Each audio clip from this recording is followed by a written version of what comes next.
Halo, apa kabar pemirsa? Senang sekali saya Imam Asyari bisa kembali menemani Anda di program yang syarat dengan informasi inspiratif dan juga kesehatan untuk Anda dan keluarga. Inilah dia Bincang Sehati.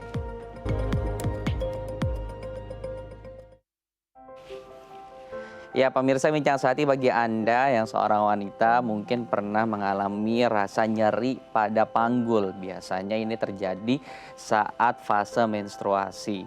Nah, ada juga nih permasalahan lain yang juga menyebabkan radang panggul. Radang panggul ini adalah salah satu masalah yang biasa terjadi pada reproduksi wanita, yaitu pada serviks, rahim, dan juga ovarium. Nah, kita akan membahasnya di Bincang Sehati, apa sih kemudian radang panggul ini dan apa yang harus kita waspadai terhadap radang panggul ini. Tapi sebelum kita membahas tema kita pada hari ini, saya akan berbagi tips bagaimana seorang wanita ini merasa percaya diri saat menjalani aktivitas sehari-hari. Kita akan bacakan satu persatu ya fun fact-nya. Yang pertama adalah selalu positif. Nah, kita harus berpikir positif nih saat menjalani aktivitas. Kenapa?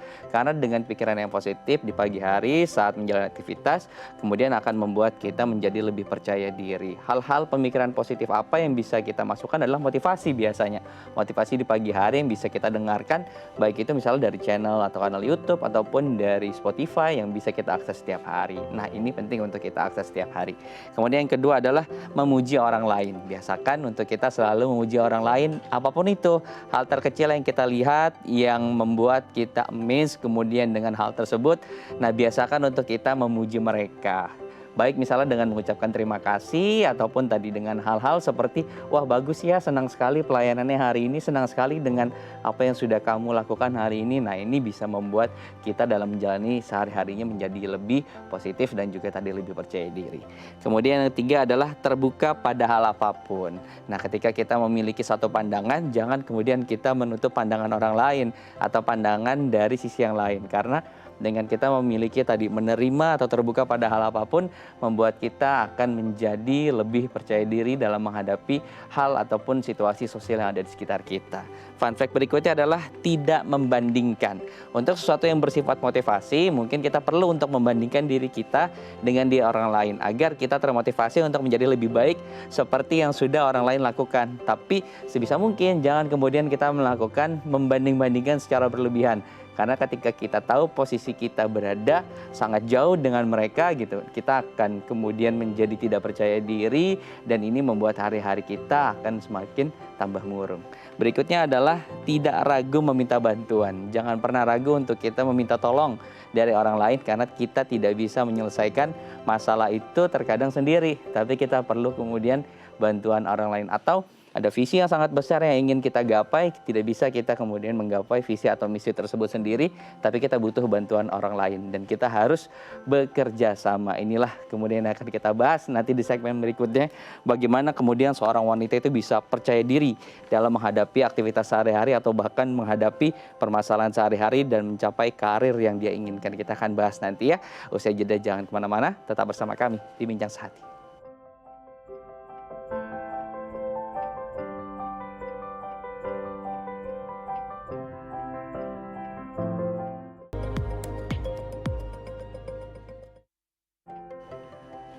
Ya, terima kasih Anda masih bersama kami di Bincang Sehati. Ternyata yang membuat seorang wanita atau perempuan percaya diri bukan hanya make up ataupun outfitnya saja. Tetapi ada hal lain nih yang kemudian menjadi rahasia-rahasia bagaimana seorang wanita ini bisa percaya diri dalam menjalani hari-hari mereka. Nah, yang cocok membahas untuk fun fact ini, saya sudah bersama narasumber kita, ada Mbak Niki Maulani selaku psikolog dari Multi Human Cendekiawan. Selamat pagi Mbak Niki, apa kabar? Assalamualaikum. Waalaikumsalam, selamat pagi Mas Imam, bagaimana kabarnya? Alhamdulillah sehat Mbak Niki. Mbak Niki, kita mau berbicara bagaimana kemudian seorang wanita ini bisa percaya diri dalam menghadapi hari-hari mereka gitu. Ternyata bukan hanya make up kemudian yang membuat mereka percaya diri, tapi ada hal-hal lain atau fakta-fakta lain yang membuat mereka ini bisa percaya diri dalam menghadapi hari-hari. Yang pertama ini adalah selalu positif. Bagaimana seorang wanita ini bisa kemudian berpikir positif setiap harinya? Oke, jadi biasanya orang yang kurang percaya diri seringkali hanya terfokus pada kekurangan dirinya, gitu, atau kegagalan-kegagalan ya di masa lalu. sehingga dia selalu berpikir negatif terus. Nah, Hmm. kalau misalkan khususnya perempuan ingin meningkatkan kepercayaan dirinya, harus senantiasa berpikir positif. Karena apa, Mas? Kalau misalnya kita berpikir positif, maka emosi yang kita rasakan juga semakin positif. Dan akhirnya terimplementasi pada sikap yang positif atau sikap optimis. Gitu. Jadinya perempuan atau setiap orang lah sebenarnya ya, gitu ya. Cara ini bisa dilakukan baik pria ataupun wanita menjadi lebih percaya diri. Nah, hal-hal atau pikiran-pikiran yang bisa kita lakukan bisa jadi saat bangun pagi Ya, kita ya. terapkan gitu ya, atau kita berikan afirmasi yang positif ke dalam diri kita. Jika pagi ini saya pasti sukses, saya mampu melakukan hal ini, saya pasti bisa mencapai cita-cita saya. Kalimat-kalimat seperti itu yang bisa kita tekankan terus-menerus, kita latih gitu ya, sehingga bisa senantiasa selalu berpikir positif. Dan akhirnya kita pun menjadi lebih percaya diri. Oke, jadi perlu ada kalimat-kalimat positif yang coba setiap hari kita sematkan gitu dalam pikiran agar tadi emosinya bisa tersalurkan secara positif dan nanti tindakannya juga secara tidak langsung ya akan lebih positif juga dan percaya diri. Kemudian memuji orang lain. Nah, ini sesuatu yang sulit juga dilakukan baik itu pria ataupun wanita gitu. Tapi apa kemudian hubungannya dengan kita sering memuji dengan tadi rasa percaya diri kita gitu? Oke, baik. Jadi gini, salah satu untuk meningkatkan kepercayaan diri adalah dengan cara meningkatkan kemampuan interpersonal. Kemampuan Ya. interpersonal, kemampuan berinteraksi dengan orang lain, gitu. Nah, salah satunya dengan cara menyapa orang lain, gitu ya. Kadang kan kita malu-malu nih, nanti kalau nggak disapa balik gak ya, gitu kan? Atau tersenyum kepada orang lain. Dan salah satunya adalah dengan cara memuji orang lain. Dengan Oke. kita melatih personal, maka kita akan meningkatkan kepercayaan diri. Jadi hubungannya seperti itu, Mas. Lalu yang Oke. kedua, selain itu, efek dari pujian itu tidak hanya dirasakan bagi si penerima pujian saja, Mas. Juga dirasakan oleh kita yang memuji, gitu. Jadi kita sama memiliki efek yang positif sehingga hubungannya pun atau interaksinya pun terasa lebih nyaman. Gitu. Kalau kita sudah nyaman untuk ngobrol, interaksi lebih lanjut, itu juga jadi lebih percaya diri. Gitu, Mas. Oke, dan Kira terkadang hubungannya. kita dapat feedback juga ya atau jadi refleksi juga kita kemudian mendapat pujian juga dari orang yang kemudian kita puji. Nah, ini juga bisa menambah rasa percaya diri kita juga ya, tapi kemudian jangan terlalu banyak karena nanti akan dianggap sugarcoat gitu atau peres gitu, karena memuji setiap orang gitu yang kita ketemu atau terlalu berlebihan saat memuji orang lain. Kemudian yang ketiga adalah terbuka pada hal apapun.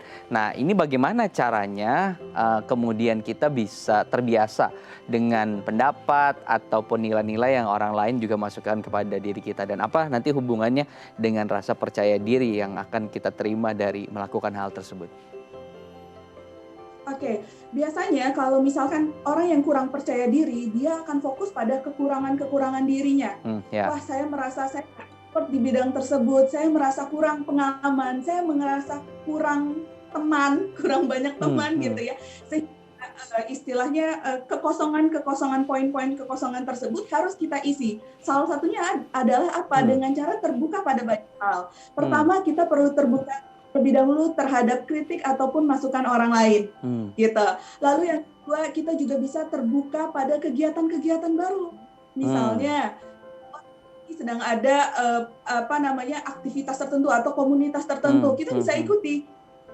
Kita menjadi banyak wawasannya, semakin banyak pengalamannya, itu juga semakin banyak sehingga akhirnya lebih percaya diri. Oke, jadi knowledge yang kita peroleh dari hal baru yang sebelumnya tidak ketahui itu sebetulnya bisa membuat kita menjadi lebih percaya diri gitu ya dengan tadi bisa ikut komunitas-komunitas ataupun hal-hal baru yang ada di lingkungan kita. Wah, menarik sekali. Nah, yang kemudian adalah tidak membandingkan. Nah, karena membandingkan menurut saya juga ada positifnya yaitu tadi agar kita termotivasi untuk menjadi lebih baik gitu dengan membandingkan kepada orang yang lebih baik. Nah, kemudian bagaimana takarannya nih Mbak Niki agar tidak terlalu berlebih gitu karena kalau kita terlalu berlebih kemudian membandingkan bisa kemudian menurunkan rasa percaya diri kita juga kan ya? Ya, betul sekali. Oke, jadi gini Mas, kita perlu menyadari terlebih dahulu gitu ya, kita meresapi setiap manusia itu memang memiliki kekurangan dan juga kelebihannya masing-masing. Gitu ya. Sehingga hal tersebut, fitrah tersebut gitu ya, yang akhirnya menyadarkan diri kita supaya kita tidak membanding-bandingkan diri kita terhadap orang lain. Itu yang pertama. Lalu setelah itu kita fokus pada kelebihan yang kita punya, gitu. Kita fokus kepada dan yang kita punya, atau kita juga bisa, misalkan kita sadar nih kita masih punya kekurangan gitu ya. Akhirnya kita apa yang harus kita lakukan untuk meningkatkan dari yang kekurangan yang kita miliki. Gitu Mas, kira-kira. Nah, kalau misalnya kan sekarang sosial media ya Mas, sering banget nih kita ngeliat, kayaknya hidup si A tuh lebih enak ya, yang B. Betul. Bisa juga salah satunya kita bisa kurangi penggunaan sosial media Mas. Jadi supaya kita tuh insecure, jadi membanding-bandingkan diri kita dengan orang lain gitu. Atau bisa unfollow juga akun-akun yang kurang faedah gitu ya, yang kurang berfaedah, perasaan-perasaan yang kurang menyenangkan, gitu sih salah satunya bisa dilakukan. Oke, saat ini sangat signifikan ya untuk kita diet sosial media gitu ya. Karena kebanyakan kemudian saat kita menggunakannya justru lebih membandingkan hal-hal yang di luar yang seharusnya kita bandingkan gitu. Apalagi hal-hal materi gitu ya. Yang terkadang juga gaya hidupnya tidak bagus untuk dikonsumsi oleh masyarakat. Baik.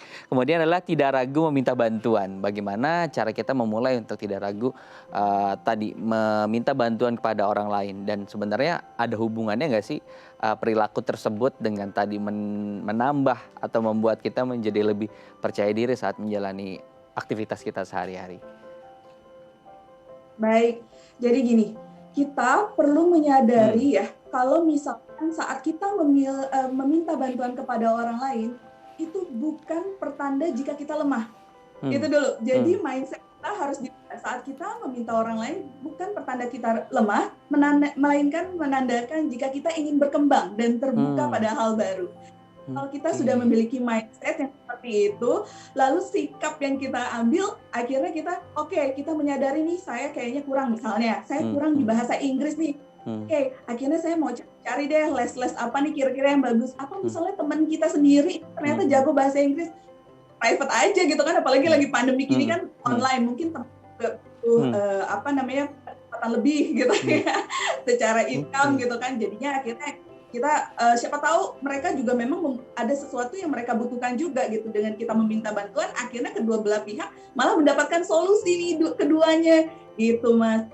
Oke, baik. Nah itu dia tadi ya, jangan kita berpikir kalau kita lemah atau kita kurang kompeten gitu karena kita meminta bantuan orang lain. Tapi mindsetnya adalah bahwa kita ingin berkembang ketika kita ingin meminta bantuan orang lain. Wah, ini harus diubah.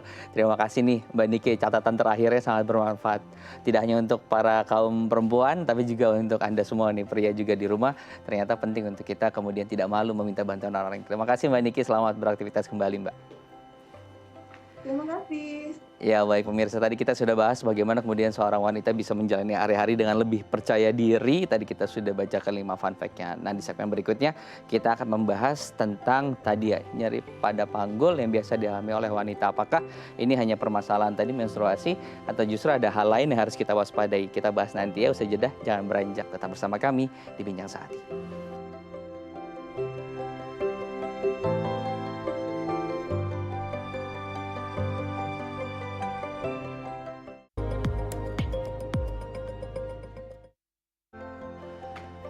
Terima kasih Anda masih bersama kami di Bincang Sehati. Sesuai dengan janji saya tadi, di segmen saat ini atau di segmen ketiga ini kita akan membahas apa sih kemudian radang panggul yang biasa dialami oleh wanita. Untuk membahasnya sudah bersama saya Dr. Ivan Sonda selaku spesialis obstetri dan juga ginekologi Mayapada Hospital Tangerang. Selamat pagi Dr. Ivan, apa kabar? Halo, selamat pagi Mas. Selamat pagi Dok, Sehat? baik. Alhamdulillah sehat. Kita akan bahas nih Dok seputar radang panggul gitu, dan ini biasa dialami oleh wanita. Mungkin boleh dijelaskan sebelum kita masuk ke permasalahan tadi ya, radang panggul. Sebetulnya kalau dari sisi anatomi tubuh wanita bisa dijelaskan sedikit apa sih kemudian radang panggul itu, dan biasa posisi atau terjadinya di sisi sebelah mana sih Dok? Ya betul, jadi kalau misalnya anatomi, nah ini ada bentuknya ya. Nah ini dari anatominya nih, ini yang bagian dalam nih. Kalau misalnya ini kan ini vaginanya nih, bagian vagina. Nah, ini cenderung perbatasan bagian luar dan dalam. Di luar ada lagi tuh klitoris dan vulva dan sebagainya. Ya. Nah, yang bagian dalam ini letaknya itu ada di dalam panggul. Ada di dalam panggul. Kalau di tulang kemaluan tuh ada di belakangnya. Nah, ini anatominya nih ada banyak nih. Ada mulut rahim, ada bagian kafum rahim, dalam yang tempat buat nanti hamil. Nah, ini rahimnya nih yang ini nih. Nah, kemudian ada juga saluran tubanya. Nah, bagian atasnya ini dia udah di dalam panggul gitu. Nah, biasa peradangan terjadi di sekitar area itu ya, Dok ya? Ya, betul. Dia biasanya kalau misalnya ada peradangan, nyerinya itu biasanya di belakang tulang kemaluan ya. Kita biasanya mungkin deskripsinya nyeri perut bagian bawah. Mirip-mirip dengan infeksi saluran kencing ya, nyeri perut bagian bawah juga. Karena semuanya itu berdekatan. Baik. Jadi posisinya tadi sudah sangat jelas dijelaskan oleh Dr. Ivan ya. Nah, apa sih kemudian ini radang panggul? Apakah ini satu infeksi atau ini memar atau justru hal lain gitu yang kita belum ketahui, Dok? Ya, betul. Jadi radang panggul itu merupakan suatu infeksi ya. Infeksi radang panggul biasanya disebabkan oleh kuman yang tidak normal berada di situ dia. Kalau di vagina memang normalnya ada kuman ya. Tapi kalau misalnya di dalam rahim atau di saluran tuba dan di bagian dalamnya itu dia tidak ada kuman seharusnya gitu. Tapi infeksi yang dari bawah ini kan vagina dia terhubung dengan dunia luar ya. Bisa aja ada infeksi di situ. Nah, gitu. Jadi dia bisa naik ke atas tuh. Jadi mayoritas karena infeksi gitu ya? Atau sebatas infeksi saja? Ya, mayoritas karena infeksi biasanya sekitar 85% itu dari bawah. Artinya dari vagina ke atas ya, ke dalam rongga panggulnya itu. Baik. Nah, kita akan lebih dalam lagi, Dok. Biasa infeksinya itu karena apa? Karena kalau kita lihat infeksi kan banyak jenisnya gitu. Baik itu misalnya bakteri atau virus. Nah, apakah kedua hal ini atau lebih cenderung kepada virus yang dibawa kemudian masuk melalui saluran tersebut sampai ke bagian organ yang tadi berada di sisi panggul? Ya, memang kalau sampai ke dalam rongga panggul biasanya yang paling sering itu chlamydia sama gonore. Kuman ya. Kalau misalnya di sistem reproduksi lain, misalnya di mulut rahim itu bisa aja ada virus-virus seperti HPV itu bisa aja. Jadi dari sana ya kemudian ya hal tersebut ya. Baik.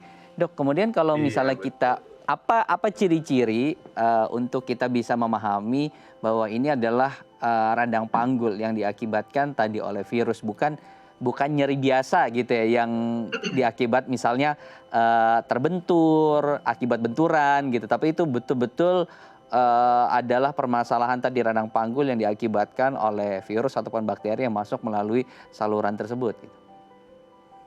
Ya, pada kondisi akut atau yang pada saat dia sedang parah-parahnya biasanya disertai dengan demam, kemudian nyeri perut di bagian bawah. Walaupun nyeri perut bagian bawah mungkin bisa bermanifestasi banyak ya, harus dilakukan pemeriksaan juga. Nah, kemudian kadang-kadang disertai dengan keputihan yang berwarna misalnya kuning, hijau atau berbau tidak berbau busuk begitu. Nah, untuk gambaran lainnya mungkin bisa aja nyeri pada saat sebelum sesudah haid itu bisa aja. Nah, tapi ada beberapa perempuan gitu ya yang merasakan nyeri juga pada bagian bawah perut atau panggul gitu saat mereka melakukan menstruasi atau di fase menstruasi tadi gitu.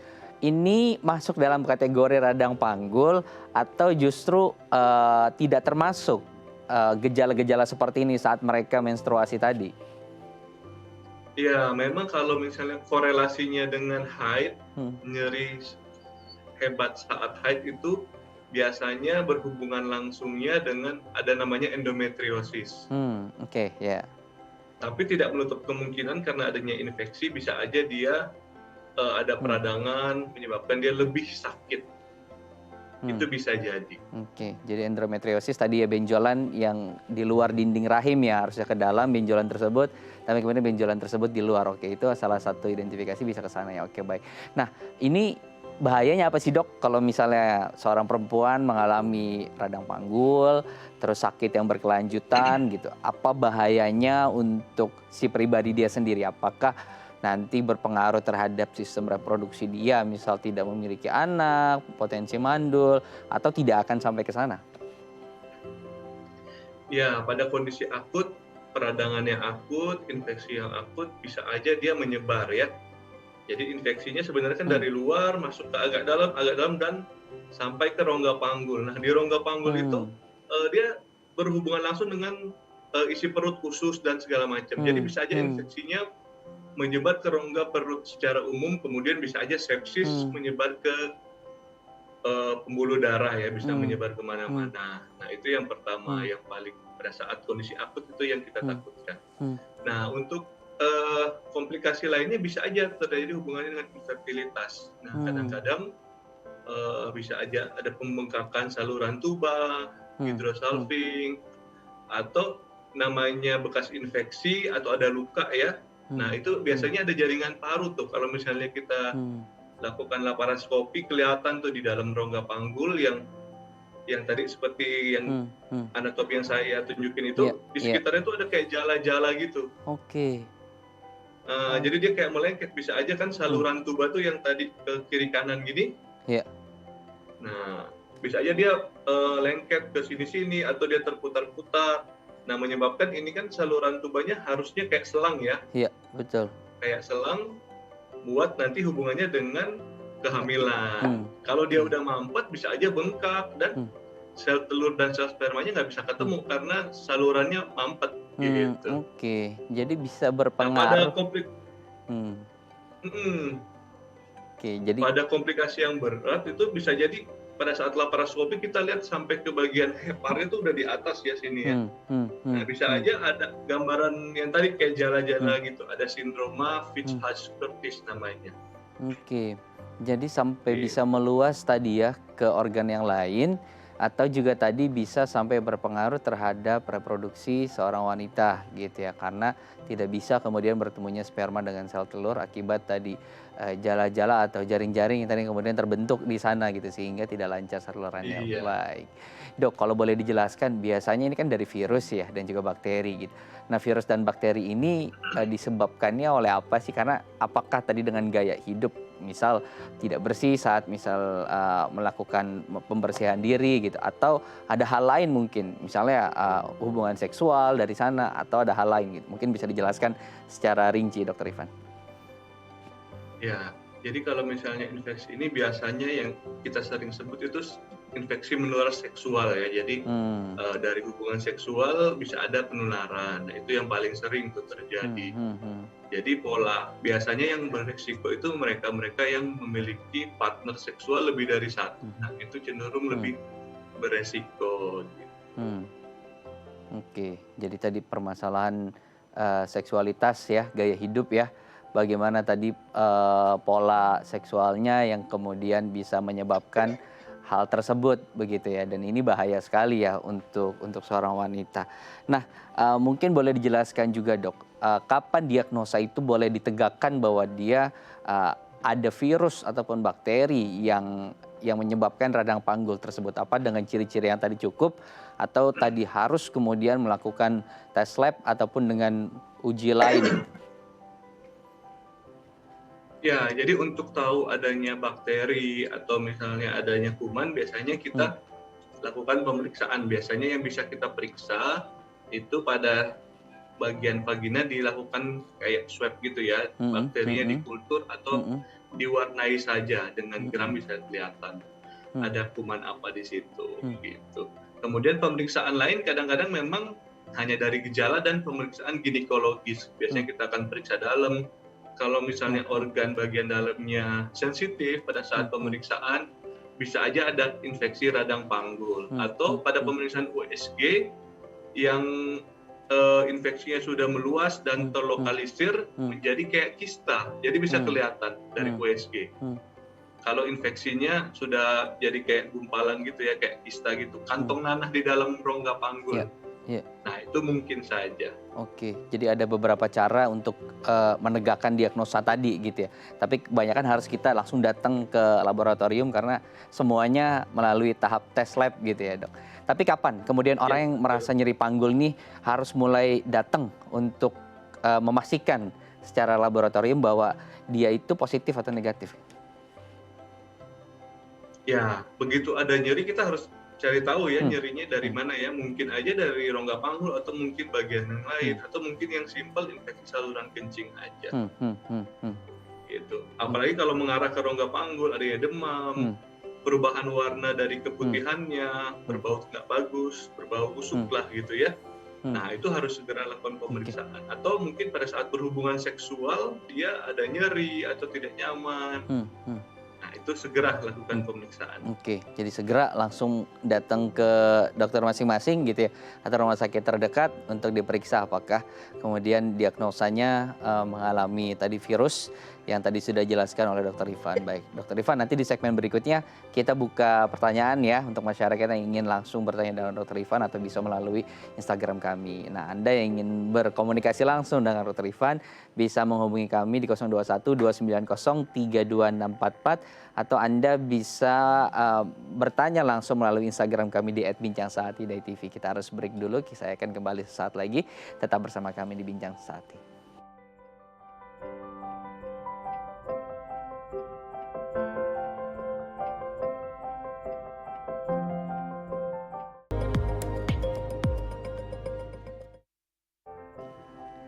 Terima kasih Anda masih bersama kami di Bincang Saati. Kita akan kembali lanjutkan perbincangan soal tadi waspada radang panggul yang terutama terjadi pada wanita.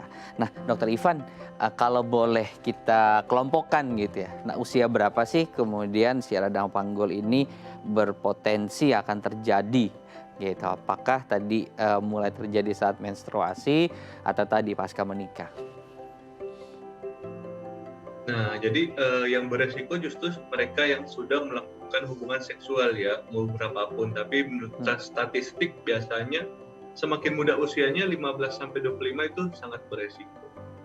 Oke, jadi selama melakukan hubungan seksual itu beresiko gitu ya, terjadinya hal tersebut gitu ya, usia berapapun Ya, gitu ya. betul. Oke, baik. Nah, kalau misalnya kita bicara soal tadi pengobatan gitu, tadi kan sudah dijelaskan ciri-cirinya seperti apa, penegakan diagnosa seperti apa. Nah, soal pengobatan Dok, bagaimana proses pengobatan untuk orang yang mengalami nyeri panggul tadi? Ya, pada dasarnya pengobatannya adalah karena infeksi kuman ya, bakteri ya. Nah, pengobatan yang utama adalah antibiotik. Nah, kemudian untuk lebih lanjutnya tergantung nih infeksinya seperti apa. Apakah sampai mungkin ada kantong nanah, ada kayak kista gitu ya, kista isinya tapi nanah ya di bagian rongga panggul. Nah, itu mungkin harus memerlukan operasi. Diangkat bagian bagian kistanya itu, kantong nanah kayak bisul tapi ada di dalam gitu, jadi itu harus diangkat, dibersihkan dan tetap pemberian antibiotik. Oke, kalau tidak sampai ke sana berarti cukup dengan antibiotik saja gitu? Iya betul, antibiotik aja udah cukup, biasanya 14 hari ya pemberian antibiotiknya jangka panjang sudah bisa meredakan. Nah, nanti untuk kita tahu bahwa kita sudah terlepas dari virus tersebut atau bakteri tersebut, harus apa Dok? Dengan gejalanya hilang gitu, atau tadi tetap harus melakukan pengecekan lagi untuk memastikan hasilnya bahwa kita sudah negatif lagi gitu? Ya, biasanya dari gejalanya aja ya, penyakit ini biasanya kita diagnosis dari gejalanya, yang paling umum kita lakukan dari gejalanya. Biasanya pemberian dengan gejala yang hilang sudah membaik, nah itu sudah dianggap sembuh ya atau ada perbaikan gitu. Baik, kita akan buka pertanyaan deh dari pemirsa Bincang Saati yang sudah menanyakan langsung via DM Instagram untuk Dr. Ivan. Saya akan bantu bacakan ya Dr. Ivan ya. Dari @widya mustika, Dok, usia saya 47 tahun. Nah, sering nyeri hebat di bagian panggul belakang dan perut bagian bawah. Saya juga sudah lama nggak haid, tapi sebulan terakhir ada nyeri dan juga pendarahan seperti haid. Nah, ini kenapa ya Dok? Apakah ada potensi tadi permasalahan radang panggul yang kita bicarakan? Iya, kalau misalnya saya lihat dia sebenarnya sudah tidak haid, kemudian ada perdarahan. Nah, perdarahan sesudah haid, postmenopausal bleeding itu harus diwaspadai. Gitu. Harus kita lihat lagi, harus dia USG, diperiksa dalam rahimnya, rongga rahimnya ada sesuatu nggak di sana. Kalau misalnya hubungannya dengan infeksi mungkin aja, tapi kelihatannya mungkin nggak sampai ke situ. Oke, baik. Nah, ini kalau kasus yang tadi kita harus ngapain? Apakah tetap harus melakukan uji lab untuk tahu permasalahannya apa gitu? Atau cukup nanti dilihat apa saja gejala-gejala yang dialami gitu? Nah, kalau misalnya yang tadi, ini kasus yang tadi, yang pertama lakukan pemeriksaan dulu ya, pemeriksaan ginekologis oleh dokter kandungan, kemudian baru pemeriksaan itu aja, USG ya udah cukup sih. Jadi dengan pemeriksaan tersebut sudah cukup untuk tahu ya apa yang terjadi gitu ya. Apakah dia masuk tadi permasalahan virus atau bakteri atau justru ada hal yang lain. Oke, baik. Nah, Dok, bicara soal remaja nih gitu. Mungkin nggak sih remaja juga mengalami hal seperti ini? Konteksnya di Indonesia ya dengan budaya timur kita gitu ya. Yang mereka juga belum menikah gitu. Ada nggak sih potensi mereka akan mengalami hal seperti ini, radang pada bagian panggul bawah? Nah, kalau misalnya secara umum memang dia infeksinya ini karena infeksi menular seksual ya. Artinya kalau dia sudah aktif secara seksual, dia mungkin saja. Nah, tapi infeksinya ini ingat yang tadi awal saya bilang, bisa aja dia 85% infeksi dari bawah, artinya infeksi seksual ya. Bisa aja dia infeksinya 15% dari atas. Mungkin aja ada komplikasi misalnya dari usus atau misalnya usus buntu. Nah, dia bisa aja terlokalisir di daerah panggul. Itu memungkinkan juga. Oke, jadi tadi ya 85% itu karena seksual gitu ya. Kalau misalnya belum melakukan hubungan seksual, potensinya atau persentasenya rendah sekali tadi aja 15%. Oke, baik. Nah, dokter, sekarang kita bicara bagaimana pencegahannya gitu. Karena banyak ya masyarakat kita juga yang gaya hidupnya gitu ya, kemudian dalam gaya hidup seksualitasnya juga tidak rapi, tidak bagus gitu, tidak bersih gitu. Nah, bagaimana sih proses mencegahnya agar tadi pasangan kita kemudian tidak sampai terkena permasalahan infeksi seperti ini? Ya, yang paling satu sih kuncinya ya kesetiaan ya, itu aja sih kayaknya yang paling penting. Oke. Gitu. Jadi hanya itu kuncinya gitu ya? Atau tadi simple ya sebenarnya ya. Atau kebiasaan-kebiasaan sebelum berhubungan seksual ini juga harus diperhatikan. Perlu nggak sih kemudian? Nah, kalau misalnya kebiasaan untuk seksual, yang pertama kan yang setia. Kemudian yang lanjut perilaku seksual yang sehat. Artinya kadang-kadang ada perilaku seksual yang menyimpang, misalnya anal seks, karena di situ kan ada perpindahan kuman yang nggak seharusnya pada tempatnya. Nah, itu harus diperhatikan. Perilaku seks yang sehat itu sangat perlu dilakukan. Oke, baik. Nah, kita akan pecah sindrom tingkat-tingkatannya nih, Dok. Apa tingkatan yang paling bawah untuk gejalanya? Apa yang sudah akut gitu, yang kemudian bisa menjadi indikator masyarakat bahwa sepertinya saya sudah masuk ke tingkat 1 nih, atau saya masih di tingkat 2 gitu. Iya, kalau misalnya untuk dari gejalanya biasanya kan kita lihat infeksi menular seksual itu biasanya dari bawah ke atas. Artinya dari sistem reproduksi wanita yang paling luar, misalnya dari bagian vagina lah kita anggapnya ya. Nah, vagina kadang-kadang gejala yang paling awal atau sering itu adanya perubahan warna keputihan atau dari baunya berbau busuk. Nah, itu mungkin. Nah, kemudian pada gejala berikutnya mungkin aja ada nyeri perut bagian bawah. Nah, cuma nyeri perut bagian bawah ini memang luas ya, harus dilakukan pemeriksaan lagi. Gitu. Atau kemudian gejala lainnya nyeri saat berhubungan, itu mungkin saja. Oke, baik. Nah, kita akan buka lagi nih, Dok, dari DM Instagram yang kedua. Ada yang bertanya langsung dengan Dokter Ivan dari @ariadi_04. Dok, usia saya 31 tahun, sudah menikah kurang lebih 2 tahun, tapi belum memiliki anak. Saya sering nyeri di pinggul belakang dan payudara. Biasanya juga 2 minggu sebelum haid juga merasakan nyeri di tempat yang sama. Apakah ini tanda radang panggul? Ya, kalau misalnya dilihat dari ini, memang penyebab dari belum punya anak atau infertilitas memang banyak ya. Ya. Bisa jadi adanya yang tadi hambatan dari Ya. tubanya mampet, itu bisa jadi. Kalau misalnya dilihat sih ini nyeri siklik ini enggak sih, apalagi nyeri payudara, nyeri pada saat ovulasi, biasanya ada nyeri juga. Nah itu mungkin bukan sih kalau itu ya. Tapi infertilitasnya baiknya dilakukan pemeriksaan. Oke, baik. Jadi langsung saja tadi ya Mbak Yani ya bisa langsung melakukan pemeriksaan untuk tahu lebih lanjut sebetulnya permasalahannya apa sih gitu. Karena tadi ya komplainnya lebih ke kenapa sih belum juga memiliki keturunan gitu. Karena khawatir ada permasalahan kompleks yang tadi sudah dokter jelaskan gitu ya. Bisa kemudian ada sumbatan-sumbatan sehingga tadi saluran yang harusnya membawa si telur tadi tidak bisa kemudian dibuahi oleh sperma karena terhalang beberapa hal tadi akibat tadi permasalahannya. Oke, baik. Nah, dokter, untuk lama pengobatannya, untuk yang tadi operasi berapa lama sih pengobatan yang harus mereka jalani? Terus yang kalau misalnya hanya mengkonsumsi antivirus atau antibakteri gitu, berapa lama sih pengobatan yang harus mereka jalani? Ya, biasanya untuk pengobatan pemberian antibiotik aja biasanya 14 hari ya. Kita berikan antibiotik. Kalau misalnya operasi relatif tindakan yang dilakukan ya, mungkin sekitar 3-4 hari setelah operasi sudah bisa pulang. Oke, baik. Ada pantangan nggak sih dok? Misal dari makanan, minuman yang selama proses pengobatan tersebut tidak boleh kemudian dikonsumsi oleh penderita? Nggak ada sih, nggak ada pantangan makanan khusus. Makannya dijaga aja yang sehat. Oke, baik.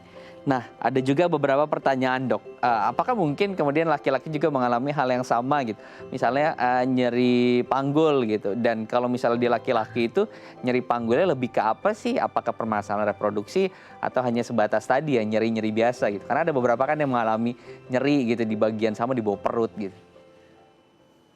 Iya, kalau misalnya laki-laki yang saya tahu ya, biasanya kan dia sistem reproduksinya memang langsung ke skrotumnya itu ya. Jadi mungkin aja ada infeksi atau inflamasi di situ, di bagian skrotumnya. Oke. Jadi bisa, tapi mungkin tidak seperti perempuan yang karena virus dari luar ya masuk ke dalam gitu ya. Oke.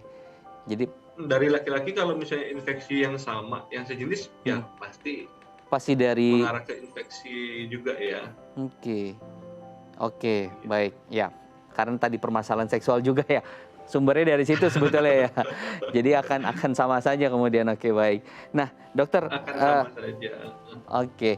Nah, untuk permasalahan seperti operasi seperti ini. Nah, kalau operasi kan harus kemudian mengangkat nanahnya tadi gitu ya. Kalau misalnya sudah menjalar, misal ada nanah, ada kanker, ada lain sebagainya atau tumbuh-tumbuh yang lain gitu.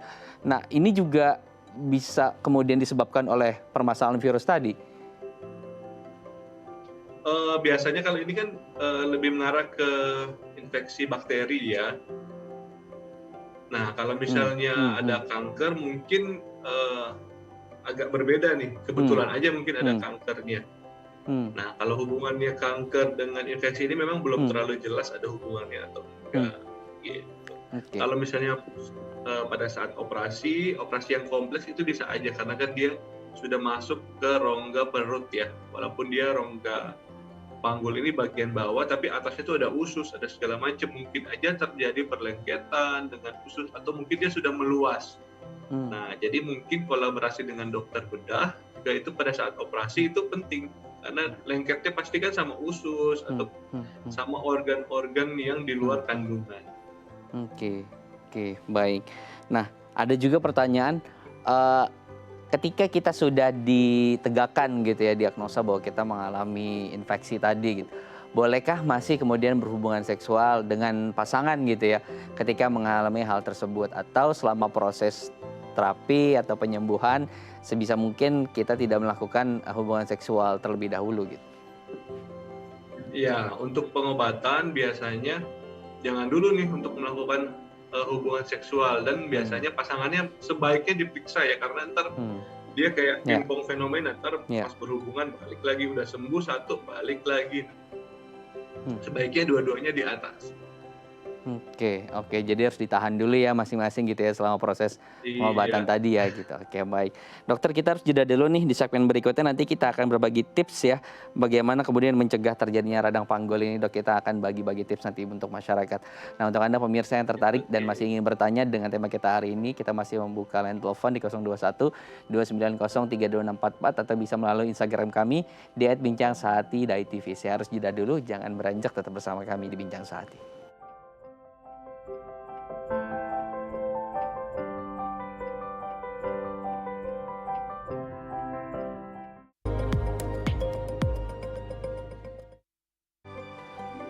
Baik, terima kasih Anda masih bersama kami di Bincang Saati. Di segmen terakhir kita akan berbagi tips bagaimana cara kita mencegah tadi permasalahan radang panggul yang tadi sudah dibahas banyak ya sama Dokter Ivan. Nah, di segmen terakhir nih Dok, kita akan berbagi tips Dok. Kita akan baca yang pertama ya Dok ya, berhubungan suami istri yang aman.